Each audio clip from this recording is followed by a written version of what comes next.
দীর্ঘ দখলদারিত্ব, আগ্রাসন আর সহিংসতায় গত ২ বছরেই গাজায় প্রাণ গেছে ৬৫,০০০-এরও বেশি মানুষের।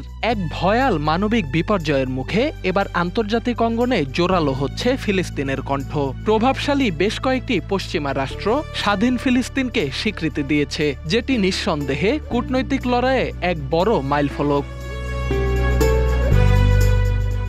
জাতিসংঘের ৮০তম সাধারণ অধিবেশন শুরুর প্রাক্কালে যুক্তরাজ্য, কানাডা ও অস্ট্রেলিয়া একযোগে ফিলিস্তিনকে রাষ্ট্র হিসেবে স্বীকৃতি দেয়। ইউরোপের আরেক দেশ পর্তুগালও যুক্ত হয়েছে এই তালিকায়। তবে প্রশ্ন থেকে যাচ্ছে, এই স্বীকৃতি বাস্তব পরিস্থিতি বদলাতে কতটা কার্যকর ভূমিকা রাখবে?